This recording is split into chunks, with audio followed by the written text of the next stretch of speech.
पहिला महत्त्वाचा टप्पा होता. त्याच्यानंतर इथे सजीव सृष्टी निर्माण झाली, जीवाणू झाले, कीटक झाले, पशु झाले, पक्षी झाले, म्हणजे मनुष्याचं या पृथ्वीवरील आगमन. मनुष्य हा माकडापासून आला का माकडासारखं चेतनेचं स्वप्न पडलं. या चैतन्यसृष्टीची सुरुवात होती ती दोन गोष्टींमुळे झाली, हवा आणि पाणी, म्हणजे प्राणवायू आणि पाणी. ही ईश्वरी प्रेरणेने झाली की उत्क्रांतीच्या इच्छेने झाली असल्यामुळं शास्त्रामुळं जग चालतं अशी एक भ्रामक समजूत बरीच वर्ष माझ्या मनात होती. कलाकाराचं स्थान हे शास्त्रज्ञापेक्षाही जनमानसात उच्चतम. एका अद्वितीय आवाजाद्वारे जेव्हा आपल्या हृदयात जाते तेव्हा आपल्याला ही पारलौकिकाची अनुभूती होते. आणि हे काम दीदींनी संपूर्ण भारतवर्षाकरता आणि जगाकरता केलं की त्यांनी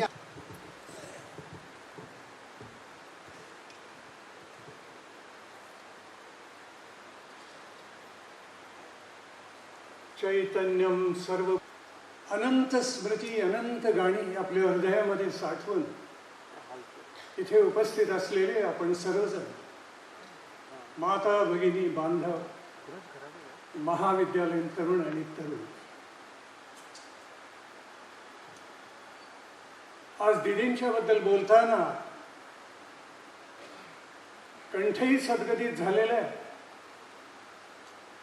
हे स्वतः सरस्वती पूजक आहेत, 90 इन्स्टिट्यूशन्स चालवतात, 1 लाख विद्यार्थी दरवर्षी तिथे शिक्षण घेतात. पंडित शंकरराव अभ्यंकर. हम सब में इतना कि अब कोई भी गाए उनका गीत हमारे दिलों को तो अपने आप सुनाई देती है, बस उनकी ही आवाज. म्हटलं आपण काजोलला बोलवणार आहोत तर तिचं कुठलं गाणं घेऊया. तर मी म्हटलं दिल तो पागलमधली तुमची गाणी खूप चांगली आहेत. तर म्हटलं डॉक्टर त्यात काजोल नाही आहे.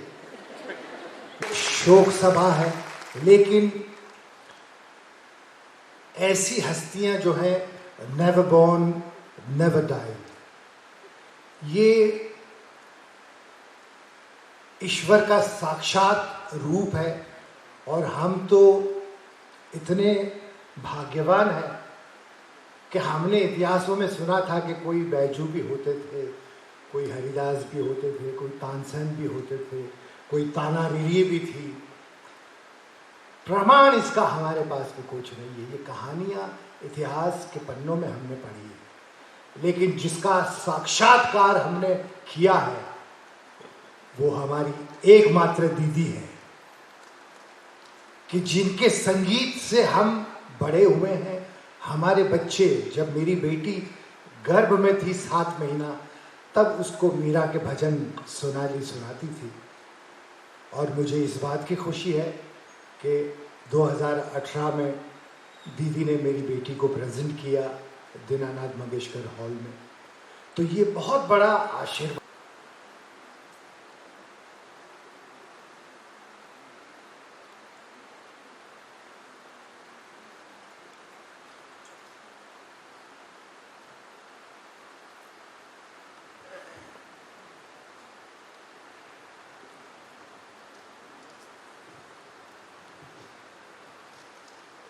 आदरणीय व्यासपीठ,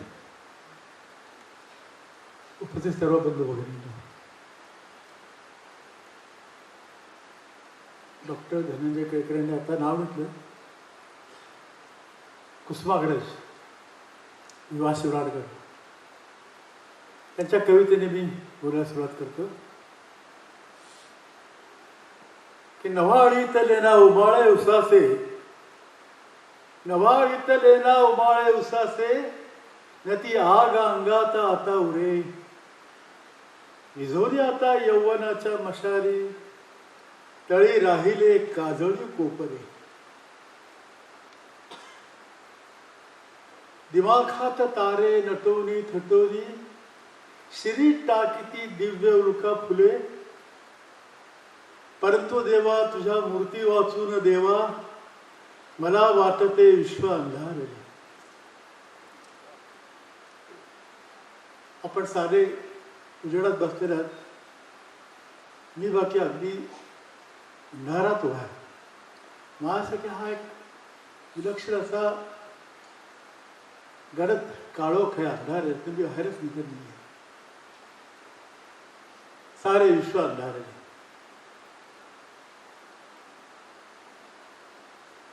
दीदी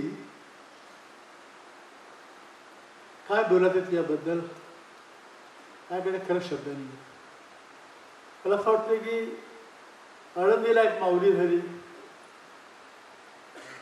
आणि दीदी ही स्वर माऊली होती. आळंदीची माऊली वाचली मी भरपूर. ज्ञानेश्वर महाराजांना वाचलं, त्यांच्या विराण्या वाचल्यात, त्याचे अभंग वाचले, त्यांना सारी लावल्यात, पण ते मला शेवटपर्यंत कळले नाहीत. तशी दीदीबरोबर 80 वर्ष राहून मला दीदी पण बिलकुल कळली. आता मी दीदीचा शोध घेणार आहे. धन्यवाद.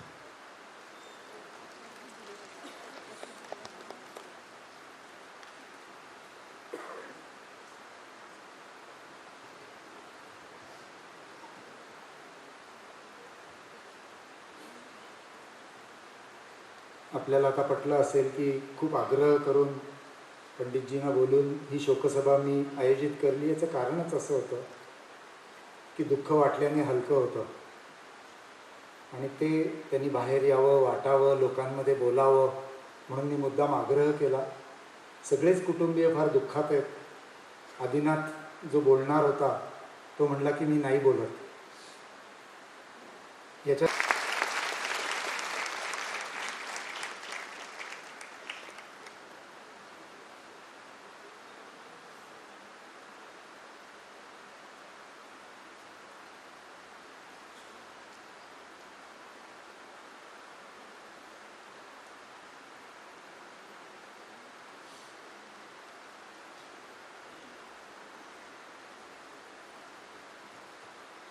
नमस्कार.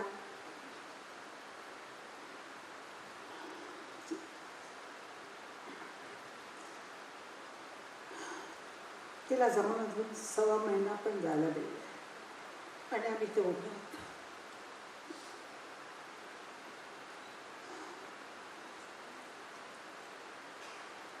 मी दीदीच्या गाण्याविषयी काही बोलणार नाही. ते बोलण्याच्या पलीकडचं आहे. त्याची कोणी स्तुती करावी ते स्तुतीच्या बाहेरचं आहे. फक्त त्याला आपल्या मनामध्ये जागा दिलेली आहे तुम्ही लोकांनी, तशीच राहणार ती. न भूतो न भविष्यती असा आवाज, असं गाणं. ती फार बुद्धिमान होती. फार बुद्धिमान म्हणजे तुम्हाला सांगते, जर ती शिकलेली असती तर आज कुठं तिनं प्राईम मिनिस्टर तीच झाली असती. इतकी बुद्धिमान मुलगी होती. आणि याच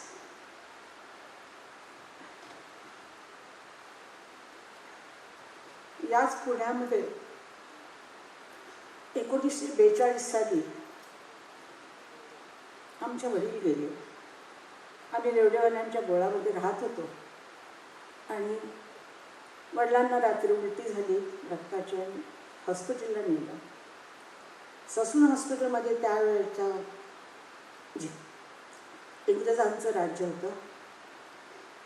दुसऱ्याशी वडील सकाळी 10 वाजता का 2 वाजता कुठे गेले. माई गेली तिथं. आम्ही लहान होतो. म्हणजे बाळाला तर बाबा माहीतच नाहीत, उषाला पण माहीत नाहीत. मी आणि दीदी आणि मीनाताई आम्ही त्यांना टॅक्सीकडे माईनं आम्हाला बघायला नेलं. त्यावेळेला त्यांना अक्षरशः चटईमध्ये, तरटामध्ये गुंडाळून टॅक्सीमध्ये घालून त्यांना आणलं. आम्हाला काही कळत नव्हतं त्यावेळेला. आम्ही बाबा बघायला गेलो आणि काय कळलंच नाही. वय नव्हतं आमचं, पण दीदीचं वय होतं.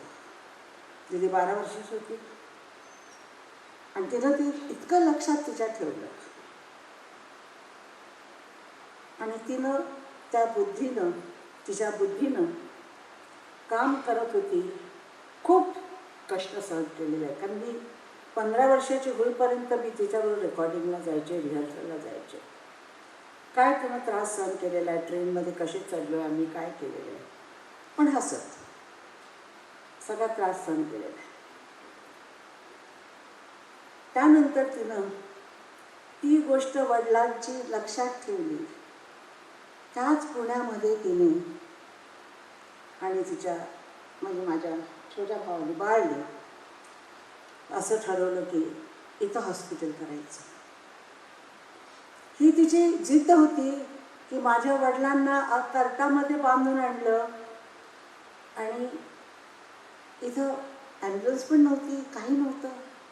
आणि ते तिच्या मनामध्ये इतकं म्हणजे सणसणच होतं नेहमी तिच्या डोक्यामध्ये की मी हॉस्पिटल बनवणार आणि सगळ्या गरीब लोकांना असं कधी कोणी पाठवू शकणार नाही का त्यांचा इलाज होणार नाही, म्हणून तिनं हे हॉस्पिटल उघडलं. त्या हॉस्पिटलला लता मंगेशकर नाव देऊ शकली असती, पण दीनानाथ मंगेशकर हे नाव तिनं दिलं. तिला मंगेशकर या नावाचा फार अभिमान होता, लतापेक्षा जास्त. ती तिचं फोनवरती कशी बोलायची, मी लता मंगेशकर अशी बोलली की समोरचा माणूस उठूनच भरायचं. या हॉस्पिटलला अतिशय चांगल्या डॉक्टरांची साथ मिळाली, सगळे चांगले लोक मिळाले. मी तिला म्हटलं एकदा माझ्या सवयीप्रमाणे की दीदी त्या हॉस्पिटलमध्ये आपल्याला फ्री आहे ना. बोले नाही. तिशी आवाज तिनं केला की तुझ्याकडे पैसे नाहीत का. म्हटलं नाही आहेत ना. मग हॉस्पिटलला दे. तुझ्या हॉस्पिटलच्या पैशांनी देण्याने आणि गरीब लोकांची सेवा होईल, दुसऱ्यांना फ्री औषध मिळेल. ही तिची सगळ्या जगावर अशी माया होती. ती अतिशय व्यवस्थित, अतिशय सुंदर कपाट तिचं लावलेलं असायचं.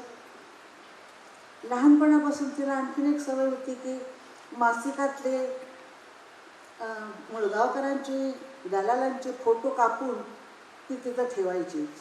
देवांचे फोटो काय असतील ते, आणि सगळे ती अशी व्यवस्थितपणानं, तिचा दागिना म्हणा, कपडे म्हणा, खूप व्यवस्थित मुलगी होती. अतिशय छान तिथे होतं. लहानपणी ज्यावेळेला कोल्हापुरात आम्ही होतो त्यावेळेला तिला साडी घालायची असली, म्हणजे ती साडी घालायचीच ती, तर मला सांगायची अशा धुवून इस्त्री करून ठेव. मी तिचं म्हणजे पहिलवान होते, पठाण होते, तर पठाण माझी साडी मी जाऊन साडी धुवायचे आणि तिला इस्त्री कशी करायची की मी छान घडी करायची आणि गादी खाली ठेवून त्याच्यावर बसायचे. झाली आमची इस्त्री. अशी मी तिच्या कामं करायची. पण तिची खूपच म्हणजे माझ्यावर नाही. आम्ही ज्यावेळेला जन्माला आले त्यावेळेला मोठी मोठी होते, अजून आहे म्हणा, पण त्यावेळेला आम्ही यांचं होते. आणि छोटी पोरगी तिच्यापेक्षा 4 वर्षांनी लहान, तर मी तिची भावली होती. ती मला कडेवर घेऊन फिरवायची, ती मला काहीतरी खायला घालायची. खूप प्रेम केलं तिनं मला. असं नव्हतं वाटलं की इतक्या लवकर अशा सभेत मला बोलावं लागेल, असं वाटलं नव्हतं मला. पण ती वेळ आलेली आहे. आणि आमचे वडील गेले त्यावेळेला आम्ही पोरके झालो, अनाथ झालो. त्यावेळेला 13 वर्षाचे बाबा उभे राहिले आणि आम्हा सगळ्यांना सांभाळलं. त्यानंतर आम्ही, आईच गेली, त्यावेळेला पोरके झालो, आई गेली. आता तर परत बाबाच गेले. तुमच्यासाठी लता मंगेशकर गेलेली आहे, पण आमच्यासाठी आमचं सगळं संपलेलं आहे तिच्याबरोबर. घरात कुणाचा धाक नाही आता तिच्या सारखा. नमस्कार.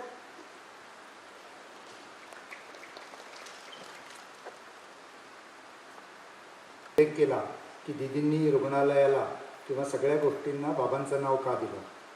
मी दीदींशी बोलताना दीदींनी मला सांगितलं की त्यांना स्वामी विवेकानंदांच्या चरित्र आणि त्यांच्या जीवनाचा फार प्रभाव होता त्यांच्यावर. आणि जेव्हा विवेक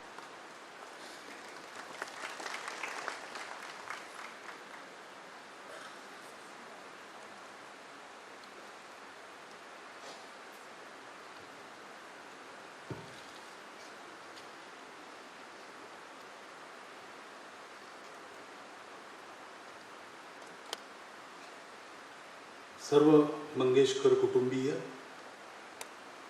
मंचस्थ उपस्थित मान्यवर आणि लता दीदींना श्रद्धांजली देण्यासाठी जमलेले सगळे सज्जन माता भगिनी,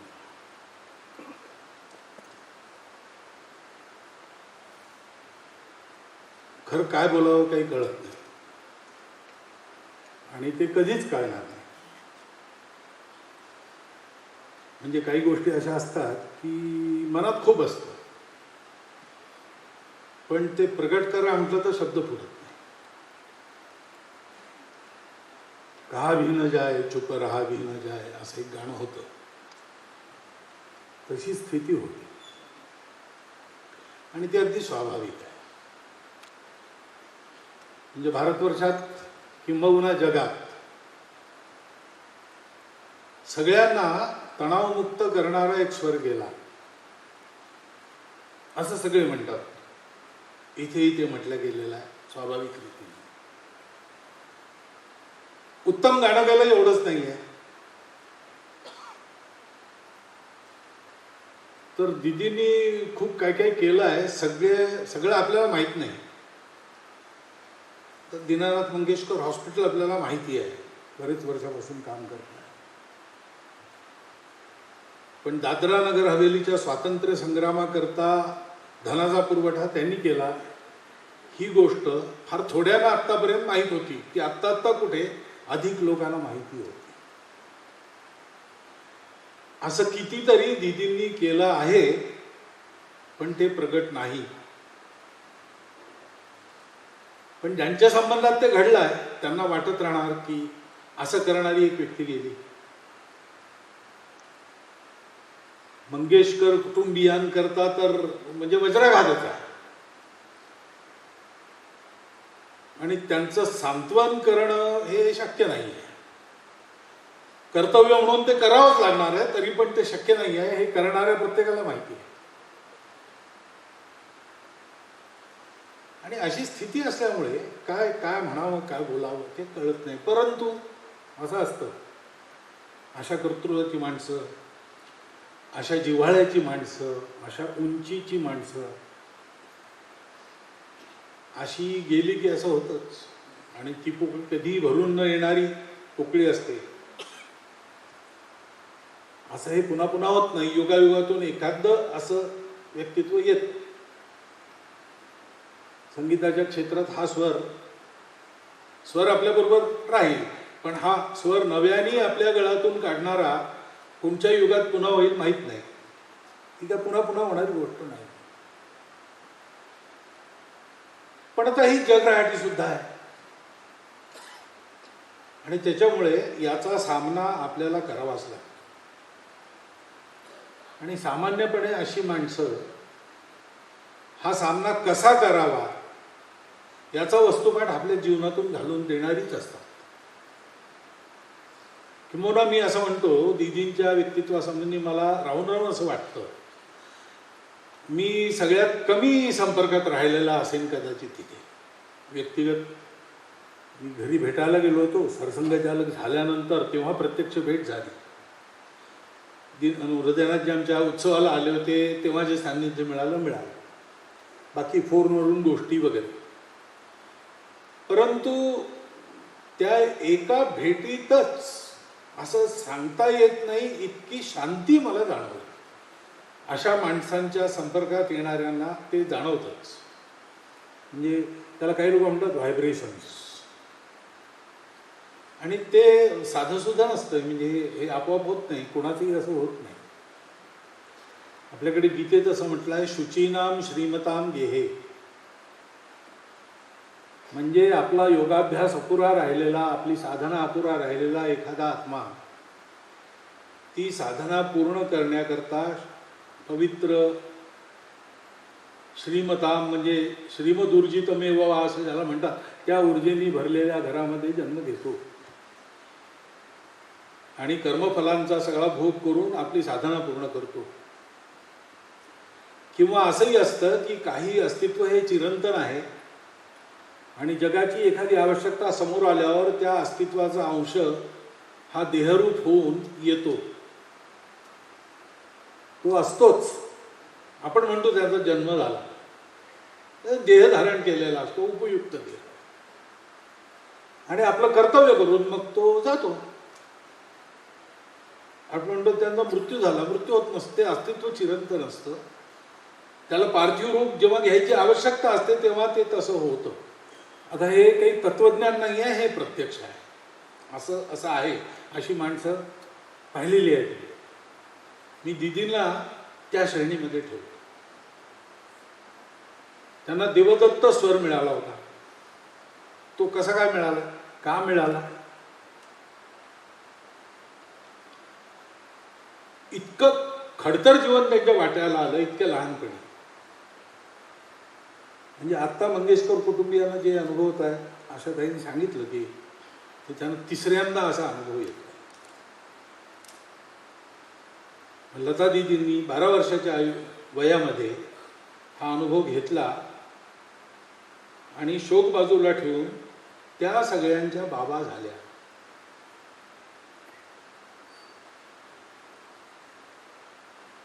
धैर्याने त्यांनी सामना केला. ठीक आहे, हे आपल्या हातात नाही,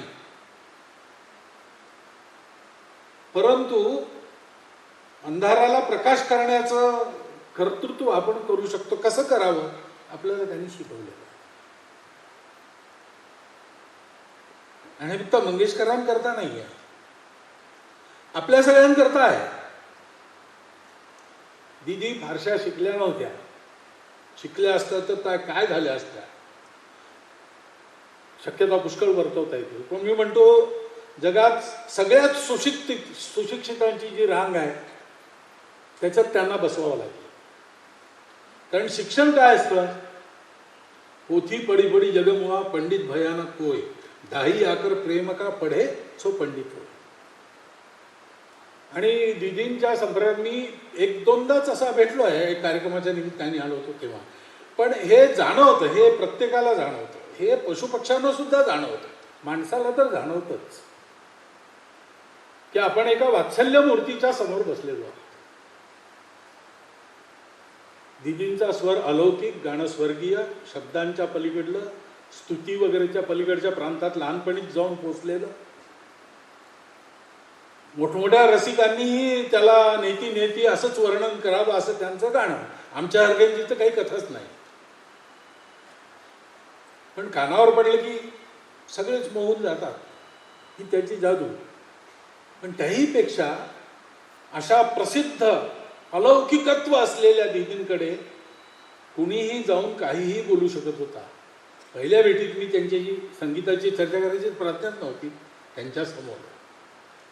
मी त्यांच्याशी आमच्या वराडातल्या मिरच्याच्या भाजीविषयी चर्चा केली आणि ते वर्णन करताना त्यांनी सांगितलं अशी भाजी मी खाणार नाही असं त्यांनी स्पष्ट सांगितलं. इतक्या पहिल्या वेळेत इतक्या मोकळेपणाने अशा जगप्रसिद्ध व्यक्तित्वाशी बोलता येतं. हे केव्हा येतं, जेव्हा त्यांच्या हृदयामध्ये सर्वांभूती एक प्रीती असते. विश्वाचे आर्त माझ्या मनी प्रकाशले असा अभंग त्यांनी गायलेला आहे. ती प्राणीमात्रांची आरती जाणणं आणि त्यांच्याकरता प्रयत्न करणे त्यांच्या जीवनातही आपण पाहिलं. हे सगळं जाणवायचं. आणि म्हणून लता दीदी या देशाकरताही एक असं ज्यांचं स्थान कोणीही घेऊ शकणार नाही असं व्यक्तित्व ठरलंय. कुटुंबियांकरता तर तो एक आधारवडच आहे. परंतु इतकं सगळं असून त्या कधी जवळ जाईल त्याला अलौकिक वाटल्या नाहीत. दुरून तर सगळेच वाटतात, पण जवळ गेल्यावर असं म्हणजे सगळेच ज्या स्तराचा जो असेल त्या स्तरावर तो मोकळा होऊन बोलत असा माझा प्रत्यक्ष अनुभव. मार्गाधारे वर्तावे विश्व मोहरे लावावे, अलौकिक नोहावे लोकाप्रती. तर ही सगळी जी जीवनाची लक्षणं आहेत ही कशाची लक्षणं आहेत? तर काही एक प्रयोजन घेऊन जन्माला देह धारण केलेलं एक व्यक्तित्व प्रयोजन सफल करून गेलं. आणि प्रयोजन काय काय काय असतील ती त्यांना माहीत. पण एक प्रयोजन नक्की आहे, आमच्याकरता एक जीवनाचा वस्तुपाठ आहे. व्यक्तिगत जीवनामध्ये शुचितेची मूर्ती, अनुशासन, शुचिता, परिश्रम या सगळ्या गोष्टी त्यांच्या जीवनात पाहायला सापडतात. यच्च यावत सगळ्या जगामध्ये ज्याला जीवनामध्ये वर यायचं आहे, आपलं जीवन जगून मनुष्य व्हायचं आहे, त्याला ते सगळं आवश्यक आहे आणि ते अगदी अनुकरणीय आहे.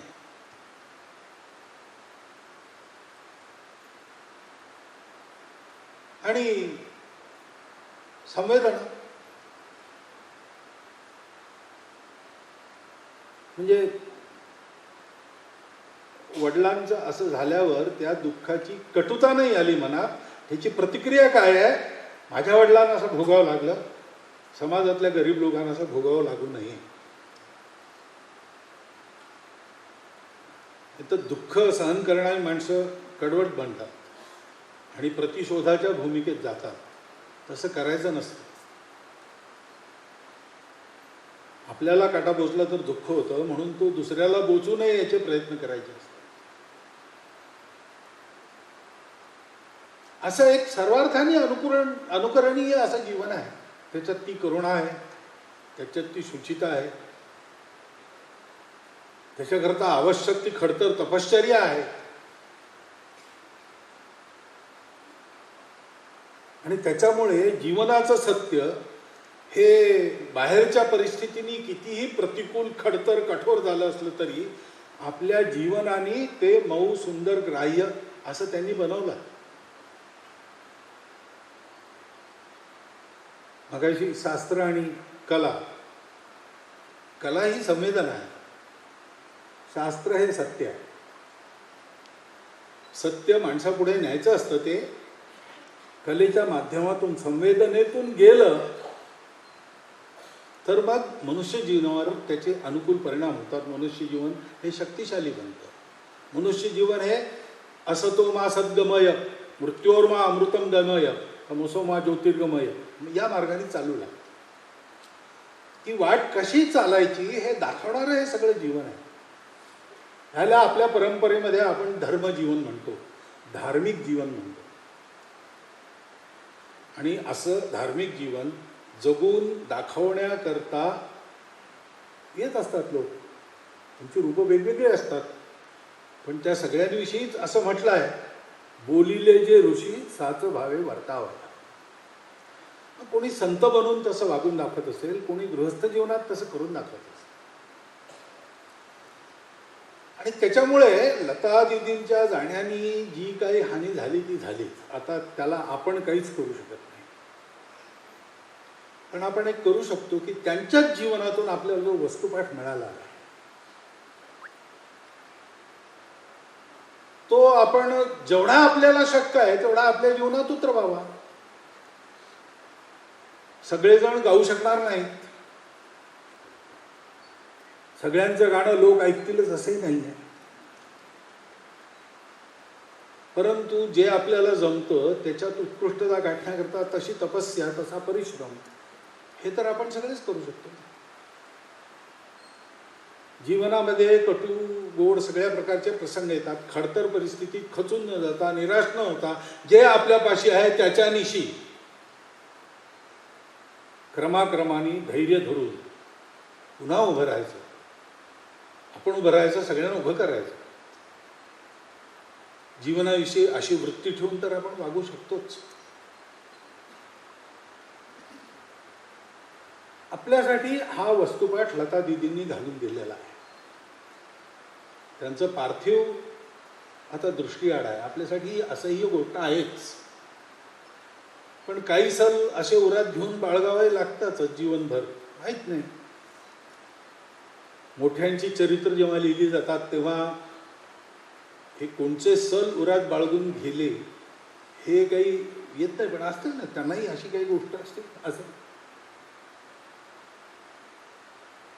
त्याला आपला इलाज नसतो. पण ज्याच्यावर आपला इलाज आहे ते आपण कसं करायचं याचं एक आदर्श जीवन, एक धार्मिक जीवन आपल्या पुढे आहे. संगीताच्या क्षेत्रातला एक हिमालय.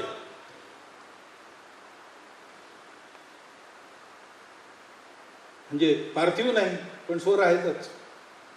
आणि ते स्वर आणि त्यांचं जीवन इतके एकरूप झालं आहे की स्वर आहेत म्हटल्यावर लता दिदी असतीलच असं स्वर ज्यांना समजतात ते सांगतात. सांगितलं आपल्या पुढे राठोड सरांनी.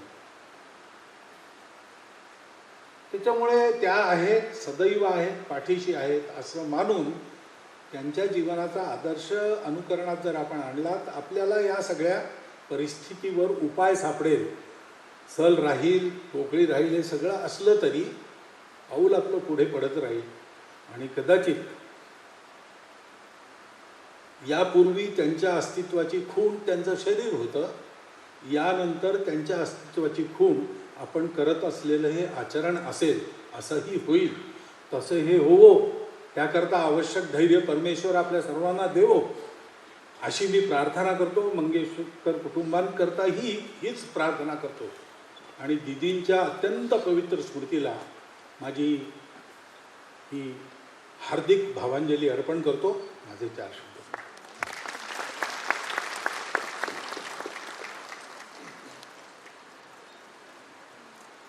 सभेच्या शेवटाकडे येऊया. थोर महात्मे होऊन गेले चरित्र